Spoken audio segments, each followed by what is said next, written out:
Donc, bonjour à tous, je m'appelle Jérémy Martinez et aujourd'hui on va parler DevOps sur Android. Donc l'idée de ce talk c'est de vous montrer que désormais c'est possible sur Android d'arriver à de la livraison continue en appliquant les bonnes méthodologies, en utilisant les bons outils. Voilà, c'est maintenant possible et donc voilà, l'idée c'est de vous montrer justement comment on arrive à passer d'un guide push à une release sur le Play Store.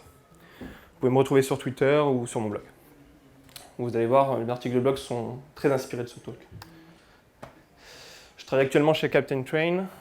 Je travaille plus précisément sur l'application Android, comme vous vous en doutez. Je pense que tout le monde nous connaît, non? Il y en a qui ne nous connaissent pas? Voilà.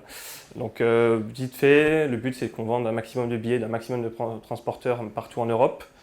On recrute à peu près dans tous les domaines, donc n'hésitez pas à venir me voir après ce talk.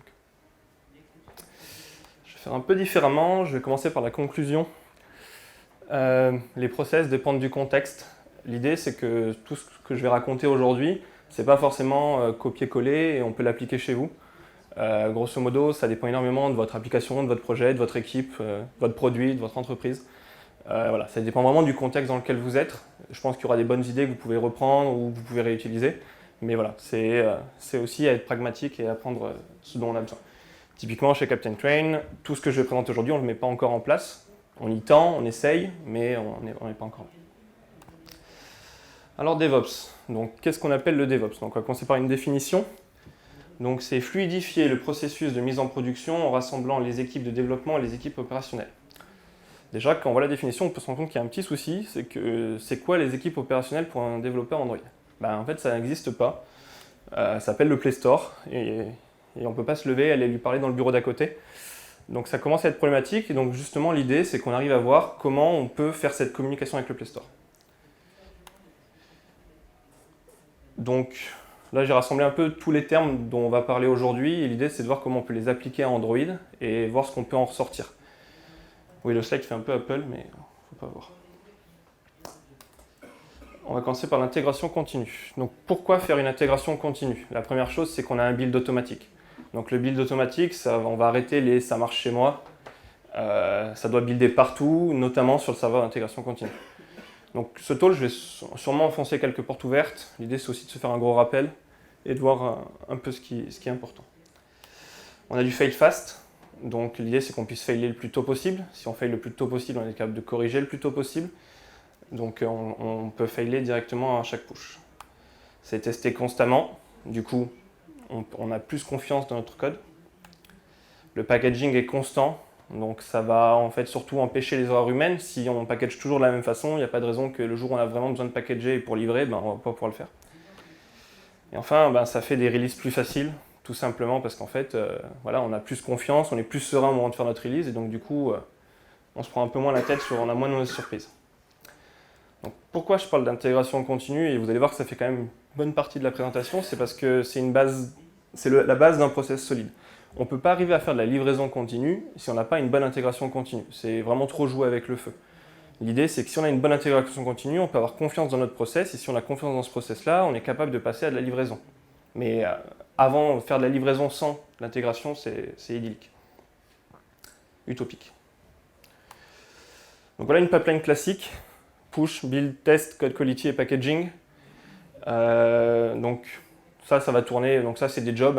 Je pense que tous ceux qui ont l'intégration continue dans la salle, en tout cas, ont ce genre de choses. L'idée, c'est que ça tourne du coup dans un serveur d'intégration continue. Personnellement, j'ai toujours utilisé Jenkins. Je sais qu'il y en a d'autres. Travis CI, Circle CI. Dernièrement, j'ai découvert GoCD. Voilà, il y en existe plein. Il n'y a pas de discrimination. L'important, c'est d'avoir au moins quelque chose dans lequel on peut tourner. Alors le push, je vais prendre Git en exemple. J'espère que tout le monde est sous Git. Sinon, migrer à Git. Vous ne regretterez pas. Du coup, voilà comment on marche, en tout cas nous chez Captain Train, et comment j'ai marché dans tous mes projets précédemment. En gros, j'ai une branche de dev et une branche de master. La branche de master elle va représenter ma prod. L'idée, c'est que dès qu'on veut livrer, on merge dev dans master, on tag, on a une version. Chaque commit dans master correspond forcément à une version qui est sur le Play Store. Ça permet d'être plus facilement traçable. Et pour faire ça, on fait du no fast forward sur les merges, histoire d'être sûr d'avoir un commit de merge et donc pouvoir facilement identifier la production. Quand on va développer une nouvelle feature, donc le développeur va faire une branche, développer sa feature, elle sera mergée dans dev après review, après le processus habituel que vous avez, et ensuite, voilà, potentiellement, ce branche de dev sera mergé plus tard. On va du coup avoir deux watchers. On va avoir un watcher qui va se poser sur la branche de dev. Donc l'idée, c'est que dès que vous avez un commit de dev, on va lancer tout le reste de la pipeline en debug. Et ensuite, on va avoir le master qui, lui, va lancer le reste de la pipeline en release, histoire de voilà, justement générer un APK plus tard. Donc la prochaine étape, c'est le build. Donc comme je vous disais, deux builds, je pense que ça étonne personne. En tout cas, c'est le schéma classique, hein, un build de debug et un build de release. Là, pas de souci. Pour builder Gradle, je pense qu'il n'y a personne d'autre qui utilise encore Ant. En tout cas, j'espère aussi, parce que c'est grave. Là, actuellement, disons que Ant, c'est plus supporté déjà, et en plus, ça marche pas vraiment bien pour nos problématiques. Gradle, c'est l'outil supporté et qui est poussé, et Maven, ça l'a jamais vraiment été. Donc on va pas s'attarder plus. Et en fait, on va passer aux tests. Et donc les tests, je vais y passer un peu plus de temps, parce que ça me tient un peu à cœur. Donc, déjà, on lève une ambiguïté. Oui, on peut même tester sur Android. Je sais qu'on a souvent eu cette réputation de « ouais, mais les tests sur Android, il faut forcément un device, c'est galère ». Donc c'est plus vrai, on est capable de faire tout ce qu'on fait à peu près sur le serveur tranquillement. Donc les tests unitaires, pour un petit rappel, il faut un marathon. Ça va permettre de valider les fonctionnalités, garantir des comportements et empêcher des régressions. Voilà. Principalement, c'est aussi pour ça que j'en fais. Typiquement, idéalement, quand tu as une régression, tu fais un TU qui permet d'empêcher que cette régression réapparaisse. Test unitaire, donc on a enfin du JUnit 4, ouais, ça fait un peu plus d'1 an. C'est bien, JUnit 5 a été annoncé. Donc on verra ce qu'on a, donc le syntaxe à peu près classique. Après on va avoir du robot électrique pour faire nos tests. Est-ce que tout le monde dans la salle sait à quoi sert robot électrique? Je pense que je m'adresse à une population Android, donc je pense que oui. Ouais. Donc robot électrique c'est assez facile, ça va permettre surtout de tester nos classes Android. Et là, rien de plus simple, deux annotations, une annotation pour préciser le test runner et une annotation pour préciser la config, que ce soit la partie manifeste ou le SDK sur lequel on va tourner. Donc je vais vous montrer un petit exemple avec robot électrique que moi je mets en place. L'idée c'est qu'on va tester notre implémentation de parcelable. Donc je pense aussi, comme je m'adresse encore une fois à des devs Android, tout le monde sait ce qu'est parcelable. Donc parcelable, grosso modo, on va créer un nouveau caractère avec prénom, nom et race. On va créer un nouveau parcelle, qui donc du coup utilise robot électrique puisqu'il appartient au framework Android et on ne peut pas le réutiliser en test unitaire classique, c'est en robot électrique. On va passer cet objet dans notre parcelable, on va le récupérer à la sortie, on va vérifier qu'ils sont bien équivalents. Si c'est bien le cas, notre test est un succès. Donc moi, c'est un réflexe que j'ai et je le mets toujours en place, ce TU. J'ai eu on va dire une mauvaise expérience dans un projet que j'ai repris, où la personne qui l'avait pris avait un peu inversé les parcellables. Et ça a pété un peu, on ne savait pas trop comment, on ne savait pas trop quand. Alors, à part passer par un TU, voilà. Donc, mais dès que je fais un parcelable, j'ai mon implémentation qui va avec. Mon test aussi. Tout ça pour dire qu'il ne faut pas tester Android. Là, on peut voir, j'ai testé l'utilisation de l'implémentation que j'ai faite de parcelable. Je ne teste pas parcelable et est-ce que parcelable parcelle bien. Bonjour. L'idée aussi, c'est que justement, ça ne sert à rien de tester. J'ai déjà vu des tests sur des projets que j'ai pu review ou auditer. Ils vont tester que le lifecycle d'une activité fonctionne bien comme il devrait fonctionner. Des fois, on a des surprises, mais grosso modo, Google fait bien les choses et normalement, ce n'est pas quelque chose qu'on veut tester. Ce n'est pas à nous de le prendre en charge. Donc, on va vraiment vouloir tester l'utilisation qu'on fait, pas la réimplémentation. Pareil, j'ai déjà vu du package manager aussi. Quelqu'un qui testait l'implémentation de tes package manager, c'est... Ouais, perdez pas de temps. Encore un autre conseil, c'est utiliser un framework d'assertion. Ça c'est pareil, j'ai vu pas mal de projets qu'on n'utilisait pas. Clairement c'est un gain, tout simplement parce que vous allez gagner en lisibilité, en maintenabilité. Il y en a deux principalement. Il y a Assertj, je pense que tout le monde connaît Assertj en tout cas. Assertj, l'idée c'est que il y a surtout une librairie faite par Square qui permet de faire des assertions un peu custom pour Android, donc le cursor, les choses comme ça.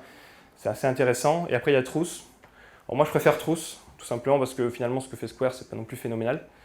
Dans l'idée, et Truth c'est vraiment plus extensible, c'est beaucoup plus moderne, moi je vous encourage à aller regarder, c'est vraiment pas mal. En tout cas, vraiment, voilà, faut pas hésiter, les tests c'est des fois pénible, il n'y a pas de raison de se priver de bons outils pour pouvoir y arriver.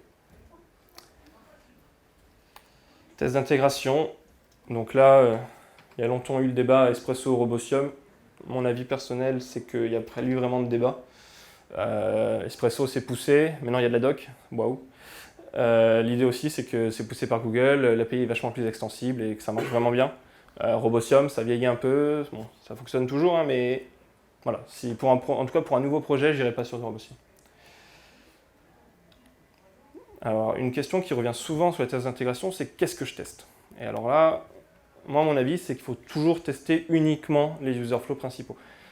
On pourrait tenter de tester tous les petits cas, toutes les petites choses comme ça, et en fait, je pense que c'est plus tirer une balle dans le pied d'autre chose. On va plus passer de temps à maintenir nos tests qu'à vraiment apporter de la valeur au projet. Et donc, du coup, l'idée, c'est justement que on teste le user flow principal de votre application, vérifier que vous ne pouvez pas aller en prod sans ça. Après, vous n'allez pas tester tous les petits cas. Typiquement, nous, chez Captain Train, ce qu'on mettrait en place, ça serait la recherche, le panier, le paiement et le billet. C'est pour ça que l'application existe. Si on n'est pas capable de faire au moins ça, l'application n'a plus de valeur. Donc ça, on va vouloir le tester de façon en intégration. Par contre, on ne va pas vouloir aller tester que quand j'ai une carte enfant plus et que je voyage en aller-retour avec Eurostar, j'ai le bon tarif. Voilà, ça c'est pas notre rôle et ça serait impossible à maintenir. Voilà, ce qu'on cherche à valider, vraiment, c'est notre cœur de métier. Voilà pour les tests, la partie qualité. Alors, tout à l'heure, je disais qu'on ne met pas tout en place chez Captain Train dans ce que je vais dire. Là, je pense que c'est le meilleur exemple. Typiquement, nous, on a la chance de pouvoir faire beaucoup de code review. Donc, aucun code n'est mergé si on n'a pas fait au moins une personne à reviewer. Donc, en fait, c'est un vrai luxe. Mais moi, ça m'est souvent arrivé dans des projets déjà d'être tout seul. Donc là, je ne peux pas demander à mon PO de faire la code quality. Et ça m'est aussi arrivé d'avoir beaucoup de juniors dans l'équipe et d'avoir du mal à les guider. Donc l'idée, c'est qu'on puisse mettre en place des outils, par exemple comme SonarQube, qui permettent de faire de l'analyse statique de votre code et de sortir des métriques qui vont vous donner un bon indicateur de santé. C'est vraiment très très simple à mettre en place. Il y a une vraie plus-value tout simplement parce que typiquement, vous allez pouvoir sortir des métriques. Attention, là, tu as un problème qui est bloquant, qui est critique, des choses comme ça, et on va pouvoir les identifier facilement et les corriger. Après, en code quality, un truc qui marche un peu mieux sur Android s'appelle Lint. Je pense que tous les devs Android connaissent aussi. Typiquement, Lint, c'est lui qui va vous dire attention, tu utilises une méthode, tu veux supporter l'API 14, mais cette méthode n'est pas disponible avant 18. Là, tu cracheras sur cette appli-là. Attention, tu utilises une méthode, tu utilises une méthode et tu n'as pas demandé la permission pour l'utiliser. Ça sent pas bon non plus. Ou tu recodes une string et par contre, quand tu vas passer à la traduction, bon courage. Mais en fait, ça peut aller un peu plus loin. L'idée, en fait, c'est qu'on peut vraiment écrire nos propres règles Lint.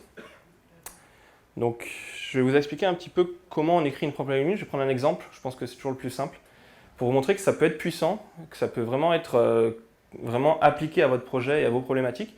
Et donc, du coup, on peut vraiment, justement, arriver à quelque chose de pas mal qui vraiment porte une vraie valeur à votre projet. Donc, typiquement, ce qu'il faut faire, la première chose, donc c'est un nouveau projet Java que vous allez lancer, ça va vous générer un jar, vous allez l'installer au bon endroit, je pense que c'est ./android/int, voilà, mais c'est pas le but du truc, là, surtout on va regarder à peu près le code. Donc la première chose à faire, c'est d'étendre un détecteur. Donc typiquement ici on va faire un ressource XML detector, mais il en existe pour tout. Des Java detector, byteclass detector, il en existe vraiment plein, donc c'est juste nous à choisir le bon. Première étape, créer une issue. Donc c'est cette issue là qui va être rapportée dans le rapport que génère Lint à la fin. Donc, premier paramètre, c'est un ID. Ensuite, on va avoir pourquoi, qu'est-ce qui ne va pas. Donc, l'idée de ce Lint, c'est justement en fait que, typiquement, nous, chez Captain Train, tous nos attributs custom sont préfixés par CT. On va aller vérifier qu'on ne déroge pas à cette règle-là. Si quelqu'un crée un nouveau attribut et ne le préfixe pas, on voudra le lever en warning en disant c'est pas normal. Donc, qu'est-ce qu'on y a? Pourquoi on le fait? Donc, évidemment, comme vous l'aurez compris, on le préfixe justement pour éviter déjà les clashs et aussi pour garder une cohérence. La catégorie, donc ici c'est de la typographie. La priorité, la sévérité, donc souvent ça va de pair. C'est bon, grosso modo, c'est le projet peut vivre sans, il ne va pas planter, mais bon, ça serait bien de corriger. Et ensuite, on lui donne ce qu'on appelle une implémentation, on lui file simplement le scope. Donc ici, typiquement, on va aller uniquement regarder sur les ressources files. Et le détecteur, donc notre détecteur qu'on avait au-dessus. Et là, vous allez voir que c'est très très simple à mettre en place. C'est quasiment que du filtrage, et ça peut aller très très vite. Première chose, c'est sur quoi ça s'applique. Typiquement, on va uniquement fouiller les fichiers XML. Une ligne. Ensuite, on va vouloir uniquement regarder le dossier values. Encore une ligne, on précise. Ça s'override évidemment. Ensuite, on va vouloir récupérer uniquement les tags ATTR pour l'attribut. Encore une fois, une ligne. Et dernier filtrage, on va vouloir uniquement récupérer les attributs name des tags ATTR. Et donc là, en fait, on a filtré exactement ce qu'on cherchait et ce qu'on voulait cibler. Du coup, il ne nous reste plus qu'à savoir est-ce qu'il y a vraiment un problème. Donc là, ce qu'on va faire, c'est qu'on va overrider la méthode visitElement. On va aller récupérer cet attribut et on va regarder. S'il ne démarre pas par Android, c'est-à-dire qu'il ne fait pas partie du framework ou qu'il ne démarre pas par CT, ça veut dire qu'il y a un souci. Donc là, on va lever une erreur. Donc on redonne l'issue qu'on avait créé précédemment et on lui donne la location. Ça va permettre à l'IDE de vous surligner, attention, c'est là qu'il y a le problème. Parce que du coup, quand vous créez une règle lint, vous allez directement l'avoir dans l'IDE, puisque c'est là où va se servir aussi Android Studio. Et donc là, c'est un petit tool pour juste rappeler dans l'IDE, justement, qu'est-ce qu'il faut afficher à ce moment-là. Et la toute dernière étape, c'est justement l'int va venir regarder votre jar, regarder toutes les issues que vous êtes capable de traiter, et ensuite justement les analyser et donc les traiter. Donc là, tout simplement, il faut envoyer une liste d'issues, ici on n'en a qu'une, et puis voilà, en étendant issue registry. Et c'est vraiment tout ce qu'il y a à faire, donc vous voyez, en une dizaine de lignes, on a un premier issue. Le résultat, du coup, ça va être cette ligne-là dans votre rapport, qui va bien résumer. Et donc voilà. Donc grosso modo, ne sous-estimez pas les règles lint, ça peut vraiment être puissant. Là, je vous ai montré juste un XML detector, on pourrait en faire pour le Java, pour le bytecode, on pourrait en faire aussi pour les translations, typiquement. Il y en a beaucoup qui sont directement built-in dans Android. Donc on peut les réutiliser, les étendre et les réutiliser. Et ça va vraiment vous servir, voilà, si vous avez beaucoup de juniors dans votre équipe ou si voilà, vous êtes à fond code quality et que justement c'est important pour vous d'être cohérent partout, ça peut vraiment être une bonne solution. Donc n'hésitez pas à intégrer les vôtres. Dernière étape, le packaging. Donc là, encore des portes ouvertes, mais filtrez vos ressources, c'est important. Essayez de réduire la taille de votre APK. Regardez, toujours pareil, même but. Ça ne sert à rien d'avoir des méthodes qu'on n'utilise pas. Autant l'offuscation, je suis partagé, je crois que finalement il n'y a pas vraiment besoin d'offusquer sur Android parce que tout est décompilable. Par contre, le tree checking, ouais, voilà, c'est important. Donc assemble, signez votre APK et ne perdez pas votre key store. Je sais que ça arrive à certains dans la salle. Zip align, toujours pour gagner un peu de place. Et la petite astuce que j'ai appris il n'y a pas longtemps, du coup je l'ai mise. Android utilise un algorithme pour zip align qui est le plus rapide mais pas le plus optimal. Donc en fait si on fait zipalign-z4, ça va utiliser un algorithme qui s'appelle Zopfly. Et il est 3 fois plus lent que l'algorithme par défaut. Par contre, il permet de gagner entre 2 à 5% sur la taille d'un APK.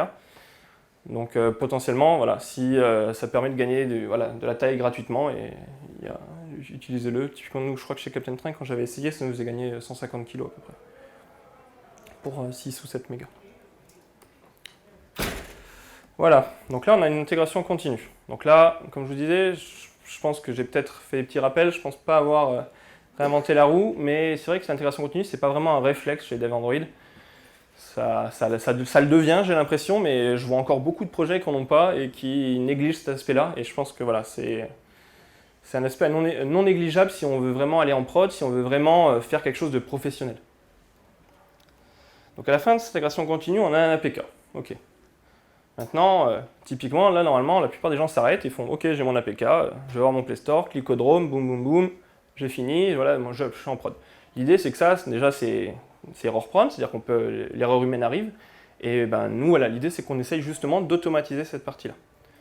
Donc, qui dit automatiser, dit la livraison continue. Alors, qu'est-ce que la livraison continue? C'est d'automatiser les livraisons afin de pouvoir livrer rapidement et facilement. Donc là, déjà, un mot qui est important, c'est le pouvoir. On veut pouvoir, c'est-à-dire qu'on veut pouvoir le faire quand on veut et être capable de livrer à n'importe quel instant une version. Par contre, il y a son petit cousin qui s'appelle le déploiement continu. Et ça, je pense vraiment que sur Android, c'est une mauvaise pratique. Tout simplement parce que déploiement continu, ça va vouloir dire qu'on va vouloir livrer, on peut livrer potentiellement tous les soirs, même à chaque commit, donc potentiellement plusieurs fois par jour. Donc c'est-à-dire que la différence entre chaque version, il y aura peu d'intérêt. ça va être très compliqué. Déjà, ça va poser plusieurs problèmes. Donc le premier problème qu'on va avoir, c'est cette magnifique notification qui nous dit attention, par exemple Captain Train s'est mis à jour. Bon, si votre utilisateur il voit ça tous les matins, je pense qu'il va se poser des questions.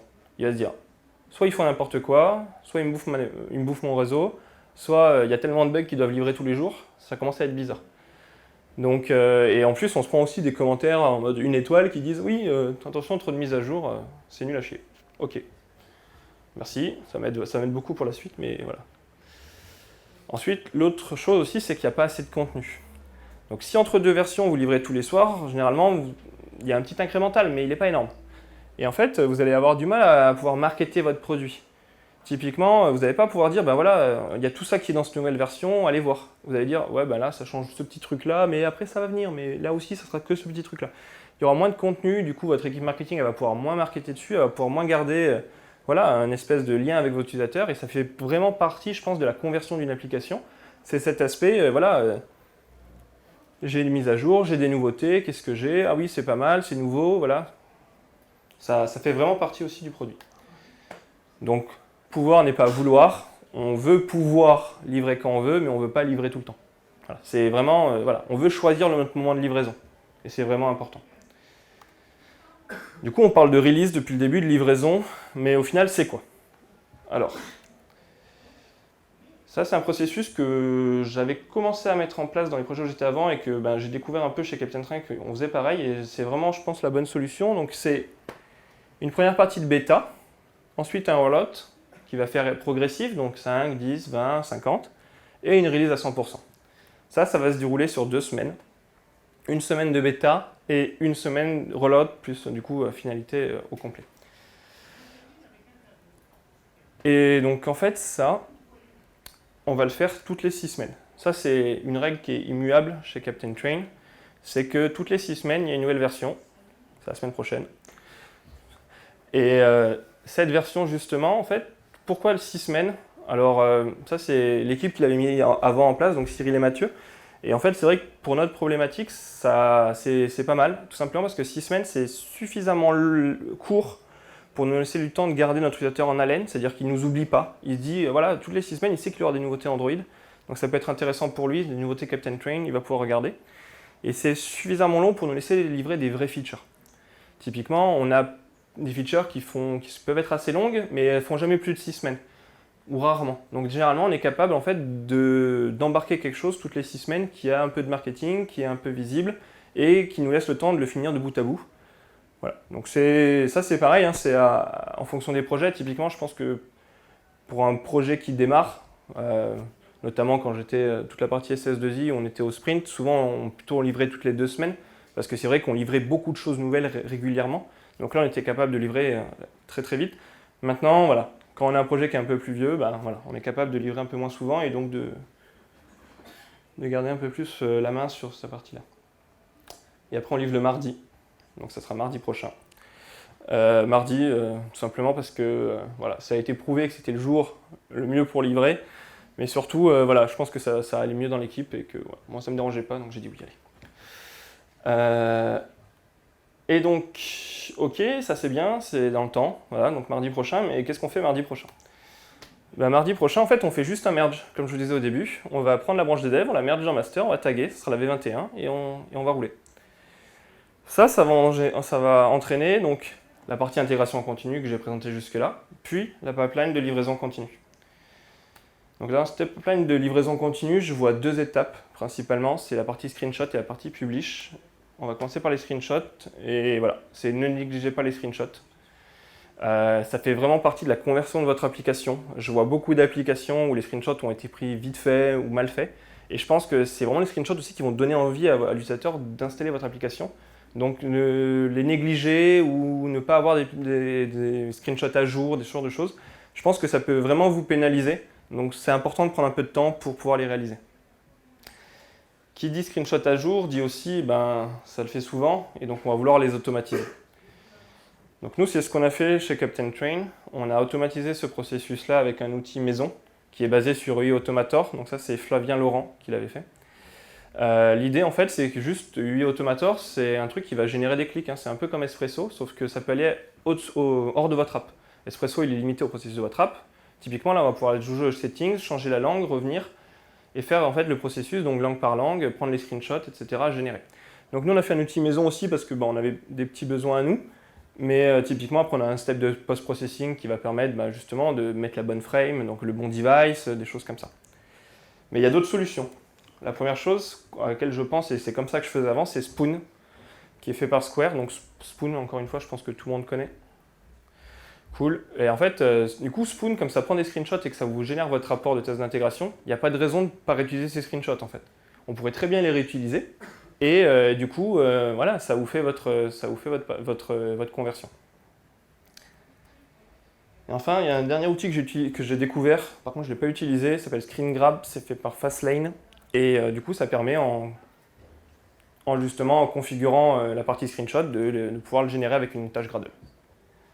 Ça peut être intéressant si on n'a pas trop de temps à y donner et qu'on n'a déjà pas encore des tests d'intégration et que les screenshots sont un peu plus prioritaires. Le publish. Et alors, le publish, là, on va quand même jouer avec la prod. C'est-à-dire que potentiellement, là, on va quand même envoyer quelque chose à tous nos utilisateurs. Donc, on peut en avoir plusieurs millions, plusieurs milliers, mais c'est quand même eux qui vont ensuite faire que le produit marche. Donc, on ne veut pas leur envoyer des briques, on ne veut pas leur envoyer n'importe quoi. Donc, on va vouloir éviter les surprises. Et par surprise, j'entends les mauvaises surprises. Voilà, on ne veut pas y aller n'importe comment. Donc, il y a des choses en fait que je me suis aperçu. Par exemple, nous, chez Captain Train, en l'occurrence, on les testait toujours manuellement, on essayait de les vérifier, on avait très peur là-dessus. Et donc, l'idée, c'est tout ce qu'on fait manuellement, il faut essayer de l'automatiser en fait. Et c'est comme ça qu'on arrive à une livraison continue. Si on n'a pas réussi à automatiser cette partie-là, on ne pourra pas livrer. Donc la première chose qu'on vérifiait énormément, c'était nos permissions. Donc là, c'est pareil. La meilleure façon de faire pour moi, c'est d'écrire un test unitaire. Je ne connais pas d'autre solution que vérifier par des tests cette partie-là. Donc typiquement, ce que j'ai fait, c'est qu'on a écrit un test unitaire. Donc ce test unitaire, on va le regarder ensemble rapidement. Donc la première partie, c'est qu'en gros, voilà, les permissions qu'on attend. Ensuite, on va aller passer le manifeste merger. Donc, le manifeste merger, ce que je veux dire, c'est que Android, à un moment, dans son système de build, il va récupérer tous les manifestes de librairie, plus le vôtre, il va les merger ensemble. Ça va faire ce qu'on appelle le manifeste merger, qui sera en fait un merge donc, du coup, de tous les manifestes avec l'ensemble des services, des permissions demandées, des activités, des choses comme ça. Donc là, on va aller le percer. Donc, typiquement, j'utilise un parseur, le parseur de robot électrique, du coup qui marche bien. Et en fait, on va récupérer ces permissions, on va les comparer. Et si on se rend compte qu'elles ne sont pas les mêmes, on fail le build. Donc ça peut arriver, typiquement au moment où on va bumper une librairie, on va s'apercevoir que, oh là, il y a des permissions qui se rajoutent, j'avais pas prévu de rajouter ça, c'est pas normal. Là, c'est le build qui va failer, on va le savoir tout de suite au moment du bump, et on va être capable de corriger et de faire ce qu'on veut. On va pas s'en apercevoir au moment de livrer en disant, ah, ok, trop tard, j'ai envoyé une permission, on sait que les utilisateurs Android font vraiment attention à ça. On sait que maintenant, en plus, avec Marshmallow et les permissions au runtime, ça peut changer les choses. Donc voilà, on va vouloir faire attention à cette partie-là. Une autre chose aussi où on était un peu peureux là-dessus, c'était les upgrades de database. Donc forcément, l'upgrade de la database, c'est quand même vraiment un aspect core de votre application. Ça, je pense que, il y en a peut-être qui ont du réel, mais je leur souhaite bon courage avec les migrations parce que c'est un peu galère. Mais hormis ça, SQLite, voilà, on a tous une base SQLite quasiment dans notre application. C'est très très rare les bases qu'on n'a pas, les applications qu'on n'a pas. Et donc l'idée justement c'est qu'on puisse automatiser cet upgrade. Donc on va ajouter une dépendance. Donc en fait tout ce qui est cette dépendance c'est un driver JDBC, c'est tout. Et ensuite on va écrire notre test unitaire, encore une fois. Donc on va le regarder rapidement, vous allez voir c'est très très simple encore une fois et on se rend compte de la puissance qu'on peut avoir en automatisant certaines choses sans aller chercher midi à 14h ou se dire oh là c'est fou. Non, c'est vraiment un test unitaire, 5 lignes, on a fini. Bon après il y a les méthodes mais voilà. Donc la première chose, c'est qu'on va du coup créer un nouveau DB OpenHelper. C'est l'objet qui va étendre le SQLite OpenHelper d'Android. On va créer, donc la méthode newDatabase, elle récupère une database from scratch, en gros. Elle lui passe le onCreate, donc c'est le script de onCreate que vous avez écrit. Et donc en fait, à la fin, vous aurez une database avec le schéma from scratch. Ensuite, on va faire un upgrade sur l'origin database, donc c'est la database de votre application dans sa version 1. Et on va lui faire cet upgrade jusqu'à la current version. Donc en fait, on va lui passer successivement tous les scripts de migration que vous avez écrits. Donc à la fin, on va avoir une database from scratch et une database où tous les scripts d'upgrade ont été passés. S'il y a une différence entre les deux, c'est qu'il y a un script de migration qui a foiré.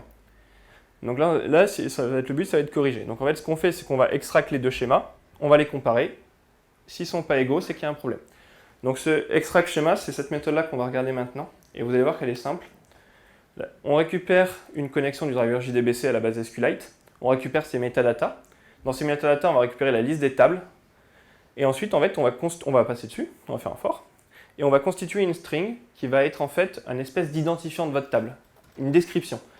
Donc, typiquement, ici, le type et le name. Le type, ça va être quoi? C'est est-ce que c'est une vue, est-ce que c'est une vraie table ou des choses comme ça. Et le name de votre table.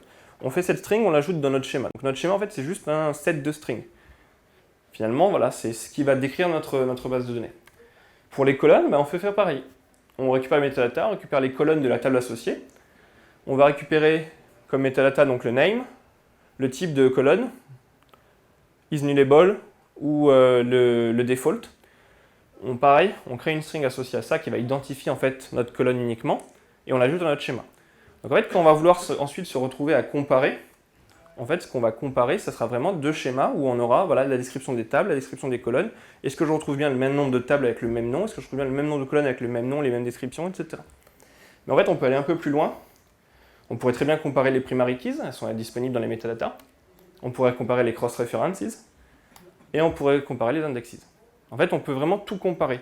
Donc on est capable vraiment de dire, attention, cette table-là est équivalente à l'autre. Complètement. Cette table-là, ce schéma-là est équivalent à l'autre. Et donc, on peut être un peu plus serein au moment de faire la release, on va pouvoir l'automatiser parce qu'on n'aura pas besoin de tester manuellement cette partie-là.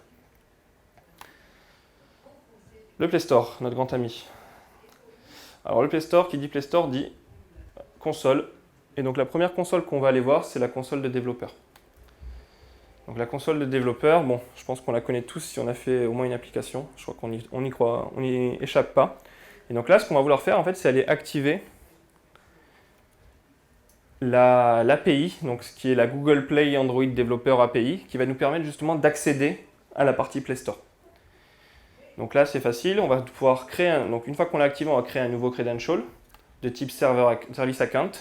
Et en fait, ça va nous permettre de télécharger un JSON qui va, on va dire, contenir l'ensemble des informations dont on aura besoin pour nous identifier au niveau du Play Store quand on voudra faire notre livraison.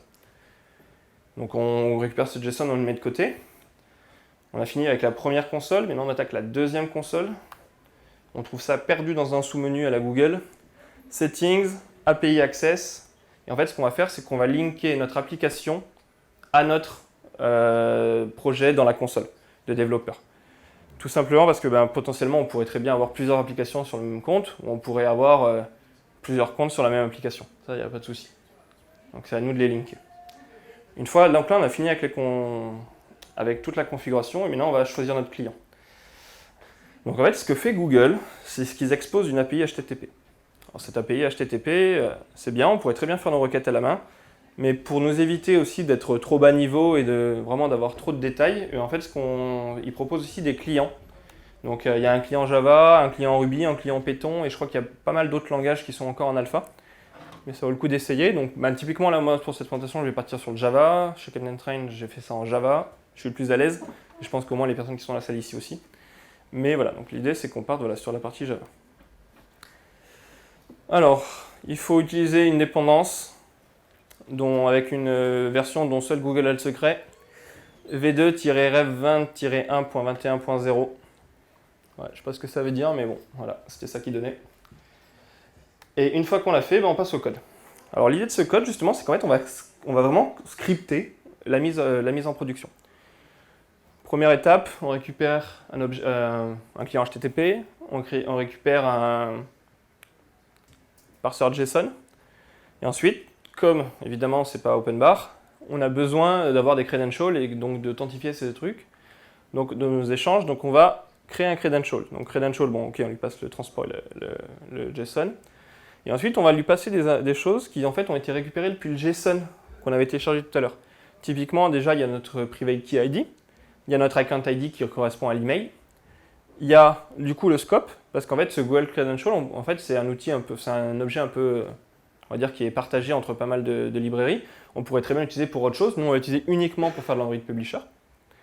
Et ensuite, on lui propose notre secret file. Donc notre secret file, c'est simplement une clé à ça. Il n'y a pas de souci avec ça. Mais par contre, typiquement, voilà, Google nous la donne dans un JSON. Super idée. Donc on la copie-colle et on la met dans un fichier à part et on la load après. Une fois qu'on a créé notre Google Credential, on va créer notre Android Publisher. Donc ça, c'est pareil, c'est un objet qui est fourni directement dans la librairie de Google. On lui donne notre HTTP JSON, notre credential et le package pour lequel on est en train d'attaquer, c'est-à-dire le package name. Et après, vous allez voir, c'est assez simple. Alors, ils ont encore des petits problèmes de naming. Je crois que il n'y a pas que sur Android. Mais hormis ça, c'est quand même assez simple. On va regarder ensemble. La première chose à faire du publisher, c'est de récupérer un edit. En fait, cet edit, si vous voulez, c'est un peu comme une transaction. Enfin, ils l'ont appelé edit, c'est vraiment une transaction. Une fois qu'on a cette transaction, on va créer c'est une espèce de gestion de transaction plutôt. Une fois qu'on a cette gestion de transaction, on va créer une transaction. Donc, on fait edits.insert package, donc notre package name, et on exécute. Et là, on récupère un app edit qui est en fait vraiment une transaction, et on récupère son ID, qui est du coup un transaction ID. L'idée, c'est que cette transaction ID, on va avoir besoin de le passer dans toutes les méthodes par la suite. Donc, c'est pour ça qu'on l'extrait à cet endroit-là. Mais voilà, donc une fois qu'on a... Et en fait, tout va passer par là. Et à chaque fois, ça fonctionne pareil. Première étape, de l'objet edits, on récupère qu'est-ce qu'on veut modifier. Typiquement, on veut modifier les listings. Donc les listings, c'est le name, le titre, le short description, long description. Donc on récupère cette espèce de listing, on crée un nouvel objet listing avec une full, une short et un title, et ensuite on va l'updater. Donc on fait listings.update, notre package, notre transaction ID, la locale pour laquelle on est en train de travailler, et l'objet qu'on vient de créer. On exécute. Et donc là, en fait, on a du coup mis à jour nos métadonnées en fait, qu'on a sur notre fiche Play Store. Après, on peut faire les screenshots. Là, c'est pareil, edits.image, on récupère les images, on crée un nouveau fichier qui pointe vers la screenshot, et ensuite on l'upload. Donc on l'upload avec package, transaction ID, la locale, le type de screenshot, ici un fun5, et le contenu de notre screenshot. Il y a plusieurs possibilités, hein. Il y a les tablet 7, tablet 9 et le where. En fait, on a toutes les screenshots qui sont actuellement supportés. En fait, on se rend compte que tout ce qui est disponible directement au Clickodrome est aussi disponible dans l'API. Pour l'instant, je n'ai pas trouvé un trou. Et du coup, ça permet de faire en fait, tout ce qu'on pourrait faire et donc vraiment de le scripter et donc d'avoir moins d'erreurs. Donc là, on a fait les listings et les images. On va passer à l'APK, parce que c'est quand même ça qui nous intéresse. Donc au niveau de l'APK, on récupère un APKs. On crée un nouveau fichier qui pointe vers notre contenu de notre APK et on l'upload avec le package, notre ID transaction et le contenu de l'APK. Ça va nous permettre de récupérer un objet APK. Et en fait, cet objet APK, on va le réutiliser après parce qu'en fait, tout ce qu'on va faire après va être pour cet APK. Donc, on a besoin de récupérer notamment la version de l'APK qu'on vient d'uploader. Une fois qu'on a récupéré l'APK, on veut dire, OK, cet APK, il est pour la prod, il est pour la bêta, il est pour l'alpha. Donc typiquement, on va récupérer ce qu'ils appellent un tracks. On récupère les tracks, on crée un nouveau tracks où on donne une version code, qui est la version qu'on a récupérée de l'APK d'avant, et on l'upload. Donc on l'update. Naming, toujours. Package, transaction ID, sur quel track on veut le mettre, et cette track-là qui correspond. Pareil, il y a plein de possibilités. Donc l'alpha, la bêta et le rollout. Donc typiquement pour le rollout, il y a un paramètre à plus à rajouter dans la track pour dire à 30%. Donc là, on a fait les listings, les screenshots, l'APK, la bonne track. La dernière chose pour marketer un produit, c'est la partie What's New, c'est les nouveautés. Et donc là, c'est pareil. On récupère un APK listings, on crée un nouveau APK listing en donnant ce qui change, et on l'update avec package, transaction ID, la version de l'APK pour laquelle on est en train de faire cet update, la locale, et notre contenu. Donc là, en fait, on aurait presque fini. Sauf que là, ils ont quand même été un peu intelligents. Ils se sont dit, ça peut arriver qu'il y ait des problèmes. On va passer par une petite étape de validation. C'est quand même une transaction. Donc la première chose, c'est qu'on va pouvoir valider notre transaction. Est-ce que tout ce qu'on vient de faire est valide? Typiquement, c'est à cet endroit-là que Google va dire, ah, là, tu m'as donné un titre qui fait 53 caractères, j'en supporte que 50, on crache. Donc en fait, on ne va pas tenter quelque chose semi-partiel qui va poser problème. On peut le valider. Est-ce que tout ce que j'ai fait est bien valide? Et si on est sûr que c'est bien valide, on commit. Si on commit, c'est à cet endroit-là vraiment que les mises à jour sont vraiment pushées sur le serveur et disponibles aux utilisateurs. Donc typiquement, chez Captain Train, actuellement, on a encore une sécurité qui fait qu'avant le commit, on dit « est-ce que tu es sûr ?» Parce qu'on est quand même en train de jouer avec la prod et voilà, on n'est pas encore totalement serein. On va y arriver, mais pour l'instant, on a quand même un système un peu avant. Donc là, on a vu qu'avec le publish, on a quasiment tout fait. Hein. Donc listing, screenshot, APK, nouveauté, track. Grosso modo, il n'y a pas grand-chose qui nous manque par rapport au clickodrome. Enfin, en tout cas, moi, c'est toujours ce que je fais à chaque fois que je réalise une nouvelle version. Je check mes listings, je check mes screenshots et j'upload mon APK avec tout ce qu'il faut. Donc nous, oui, on a un outil maison parce que déjà c'était cool à faire. Et aussi parce que au moins on comprend bien ce qui se passe et on a vraiment la main dessus. Et le jour où on aura des petits trucs un peu. Parce que typiquement, il fallait qu'on récupère les screenshots depuis la JET, des choses comme ça. Donc au moins on est capable d'avoir cet aspect-là qui est à nous. Mais il y a d'autres solutions. Il y a notamment un plugin Gradle qui existe. Donc là, pareil, vous le googlez, mais grosso modo, ce plugin Gradle, on le configure. Et ça permet en fait, en lançant une tâche Gradle, d'aller directement interagir avec le Play Store et de le configurer. Et de faire d'autres mises en prod. Et après, il y a aussi un plugin Jenkins, donc pour ceux qui utilisent Jenkins, qui va permettre, pareil, on le paramètre et on est capable de le pousser au bon endroit de notre version. Donc voilà pour la livraison continue.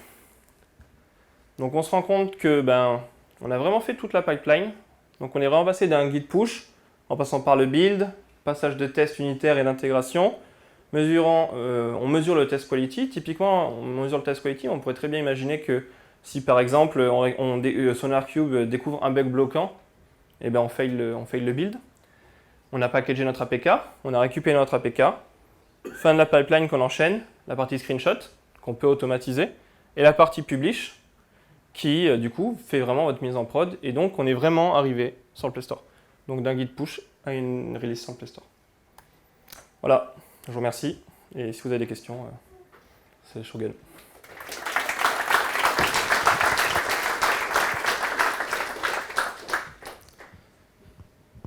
Oui.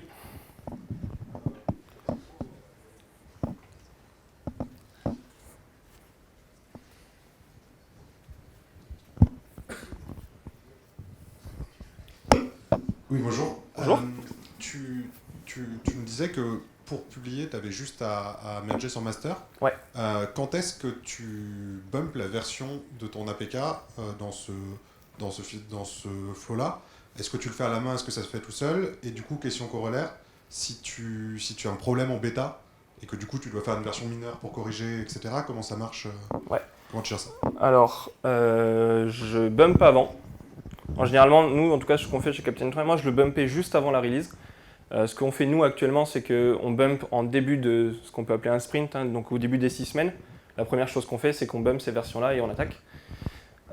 Donc ça, c'est pour le bump. Et la deuxième question, c'était pour les hotfix. Donc, ce qu'on fait en hotfix, c'est qu'on fait une autre branche et on merge dans le master directement avec ce bump. Et ensuite, on cherry-pick les commits.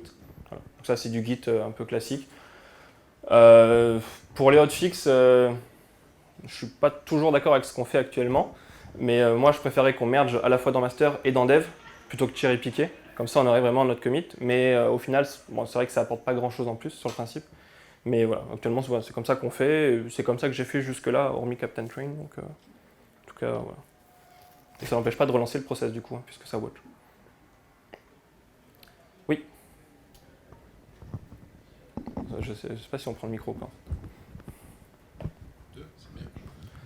C'est pour mieux t'entendre. Ça va bien comme ça. Sur le processus des screenshots, est-ce que ça arrive qu'il y ait un designer qui dise oui ça c'est bien, mais je rajouterais bien quelque chose sur le screenshot pour montrer, etc. Et donc à ce moment-là on se lance dans un... Les deux, faut qu'on en tient les deux, d'accord. J'avais pas compris, excusez-moi. Et donc on se lance dans un processus où du screenshot de base, on arrive à un truc qui doit être super tweaké, pas forcément faisable.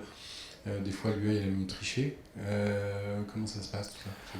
Alors, il y a le monde idéal et il y a la vraie vie. Dans la vraie vie, grosso modo, nous, on a la chance d'avoir chez Captain Train les screenshots, on ne ment pas. Donc, en gros, ce qui est vraiment dans l'application, c'est vraiment ce qui sort. Donc, on est capable de le scripter. Je sais qu'il y a pas mal de gens où les screenshots, en fait, c'est plus une image où on a mis une capture d'écran, mais c'est pas forcément la meilleure partie. Nous aussi, ce qu'on fait dans le Captain Train, c'est que les screenshots, on les a pas encore automatisés à l'heure actuelle. Donc, on les prend à la main, on les met elles vont se mettre sur la JED. Et ensuite, le script, tout ce qu'il fait, c'est qu'il va les chercher sur la JED, il les prend et ensuite, il les upload. Donc typiquement, ça pourrait très bien tes designers qui les prévoient à l'avance et toi tu vas te connecter et récupérer. Ça peut être scripté aussi. Voilà. Après, idéalement, si on pouvait automatiser tout, ça serait mieux. Nous, on a la chance d'avoir peu de gens qui nous embêtent sur la partie design, donc ça va. Mais oui.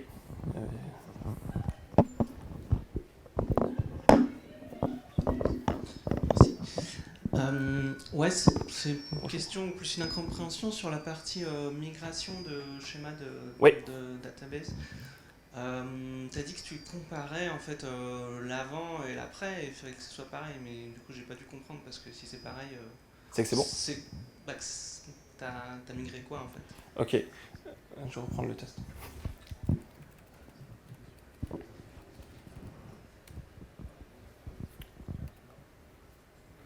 Ok. Là, grosso modo, en fait, cette méthode, j'ai essayé de garder ça court pour que ça tienne dans une slide. J'aurais peut-être pu décrire un peu plus. Grosso modo, cette new database, en fait, c'est une database vide.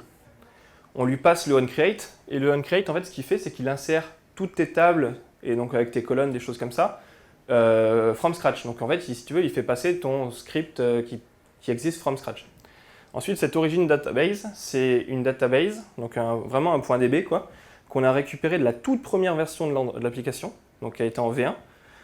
On la récupère, on lui passe le upgrade de 1 à la current version, et donc en fait, ce qu'il fait, c'est qu'il va passer tous tes scripts de upgrade, donc quand tu es passé de la 1 à la 2, de la 2 à la 3, de la 3 à la 4, ainsi de suite, jusqu'à arriver à la version où tu es actuellement, par exemple, je sais pas, 12.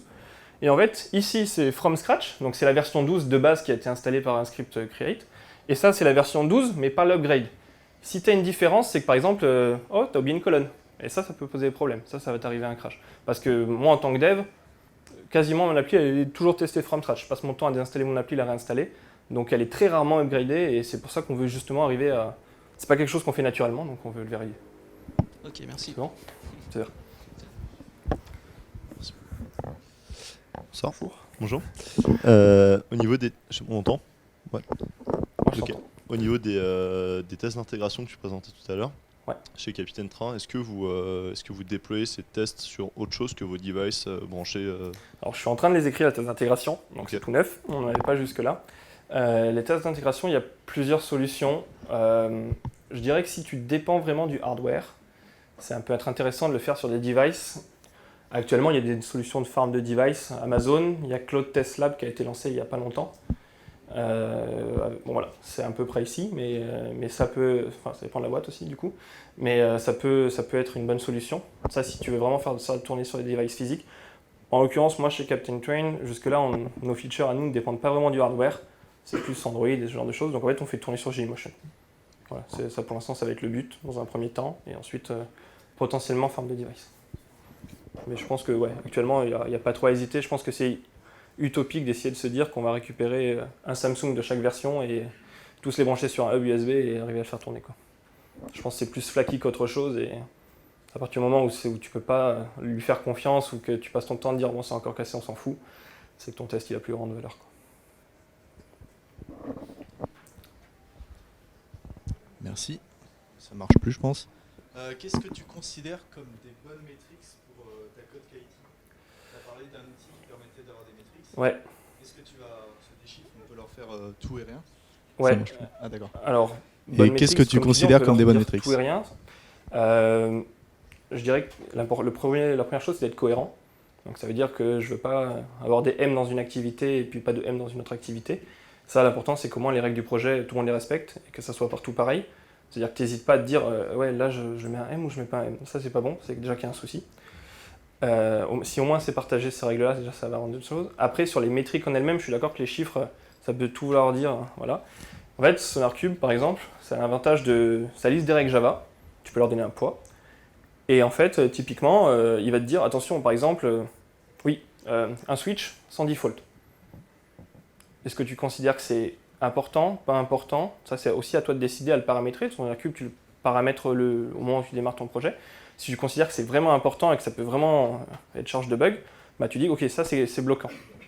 Et donc après tu remontes. Moi principalement je faisais en quantité, donc en nombre de bugs. Est-ce que j'ai un bug bloquant ou j'ai pas de bug critique ? Typiquement sur un projet classique, je sais que quand je travaillais chez Xebia, on se disait que on avait le droit à 0 bug bloquant, 0 bug critique, 3 bugs majors Et quand je dis bug, c'est plutôt report. Hein. Un report major, autant de mineurs qu'on voulait, et les to-do, c'était à volonté. Voilà. Parce qu'il y avait des choses à faire. Voilà. D'accord, merci. Voilà, ça applique au projet. Je crois qu'il y avait encore une question derrière toi. Merci. Oui, alors ma question revient un peu sur... Parle un peu plus fort, le micro ne marche pas, je t'entends. Ok. C'est à nouveau par rapport au process de release en fait. Ouais. Les 2 semaines, les fameuses, Oui. avec la semaine de la bêta bêta, et les autres. J'imagine qu'il y a quand même des retours qui arrivent. À quel moment est-ce que tu republies dans cette phase-là? Est-ce que tu attends ou est-ce que tu renvoies tout de suite quand il y a des remontées qui sont faites? Et toujours sur cette histoire, le bump de version, il est fait à chaque fois ou c'est juste le code build, enfin le build version qui est incrémenté, etc. Du coup, on relivre jamais de fonctionnalité. C'est-à-dire qu'à partir du moment où on s'est dit 6 semaines, on est feature full, c'est ce qu'on appelle un release train. Cyril a une très bonne présentation là-dessus. Mais en gros, ce release train, grosso modo, c'est soit si tu as pu merger ce que tu voulais dans master, dans dev, pardon, tes features à toi, à 6 semaines, ça part avec. Si c'est pas le cas, tu attends le prochain train, donc tu attends les prochaines 6 semaines. Souvent, on n'est pas très pressé au final. Enfin, l'important, c'est d'avoir de la feature, pas vraiment la date qu'elle sort exactement. Ça, encore une fois, ça dépend aussi de ton contexte. Donc, en fait, lors de la bêta, si on s'aperçoit qu'il y a des crashs qui impactent un nombre d'utilisateurs conséquent, et qu'on peut y faire quelque chose, on va relivrer avec en bumpant la version avec un fixe. Sinon, on ne rajoute pas de feature pendant la bêta, jamais. Si l'utilisateur il nous dit là ça pourrait être mieux comme ça et qu'on n'y avait pas pensé, on va plutôt le faire, sauf si c'est vraiment grave ou quoi que ce soit, mais généralement on arrive quand même à peu près à être bon là-dessus. Dans ce cas-là, il attendra 6 semaines et on remerge. Ça nous laisse le temps de bien préparer la chose, d'être sûr que notre code il est bon, qu'on est plus serein, on n'est pas stressé. Donc, du coup, on livre un peu plus de qualité. Et la deuxième question, c'était l'histoire des bumps de version. C'est ça, en cas de relivraison, du coup, s'il y a un crash... Alors ça, après, c'est chacun son projet. Nous, ce qu'on fait actuellement, c'est... On met quoi? Oui, là, par exemple, pour la 21, on est en 21 000. Et au 21 001, je me trompe, 2101, voilà. On est en 2101 pour la version 21. Et si demain, on a des crashs et qu'on corrige, on sera en 2102. Voilà. Toujours pour la version 21. Toujours pour la version 21, c'est une version mineure. Après, ce que je faisais avant, moi je faisais donc major x 10 000, mineur x 1000 et incrément x 1, je crois, un truc comme ça. Après, l'important c'est d'avoir un numéro de version unique, typiquement, et puis voilà. Ce que je faisais aussi, c'est que je pouvais très bien, surtout pour la partie où je réalisais pas sur le Play Store, mais je réalisais sur un store interne, c'est qu'on concaténait, on ajoutait à ça le numéro du job de build Jenkins. Du coup, ça nous permettait d'identifier que, ok, cet utilisateur a eu ce crash-là sur tel job Jenkins. Ça peut être une autre solution. Ok. Encore une. Je sais pas si tu me dis si tu me coupes, hein, si. Oula. Ouais, ça marche d'un coup. Ça marche. On a beaucoup parlé du coup du Play Store jusqu'à la publication. Ouais. Et après la publication, par rapport on va dire aux notes que tu peux recevoir, aux statistiques qui sont disponibles sur le store, ouais. Ou via aussi Crashlytics, Google Alors, Analytics, plein de choses. Il me semble qu'il y a une API là-dessus, on peut faire des choses, on pourrait très bien récupérer un report de ok, j'ai eu tant de notes un jour ou j'ai eu tel commentaire. C'est des choses qu'on peut mettre en place, pas de souci. Est-ce que tu penses que ça peut être, on va dire, pertinent de le faire à moyen terme ou est-ce que Je pense que oui, ça dépend de ton équipe, ça dépend vraiment de ton contexte. C'est-à-dire que moi, je suis très friand des applications qui répondent aux commentaires. Oui. Voilà, donc je pense que c'est important. Typiquement, ça peut très bien être un déclencheur si tu es capable de pouler de temps en temps que tu as pris un commentaire à 1 étoile, te dire ok, il faut que j'aille lui répondre. Ça peut être une bonne solution. Donc moi, oui, je le ferai à milieu terme. On le fait chez Captain Train, mais voilà, pour moi, c'est une bonne solution. Et encore une fois, je ne suis pas sûr que ça prenne si longtemps que ça. Donc voilà. Oui, c'est contenu dans l'API que tu nous as présenté. Il y a le get. Il me semble, oui. C'est une autre API, oui, pardon. Mais Google a à peu près tout ouvert, là, je pense, maintenant quasiment sur le Play Store. Il y a encore des choses qui ne sont pas tout à fait, mais là du coup, on peut mettre en prod, on peut récupérer les données. Voilà, ça doit être... tu dois pouvoir le faire. Merci.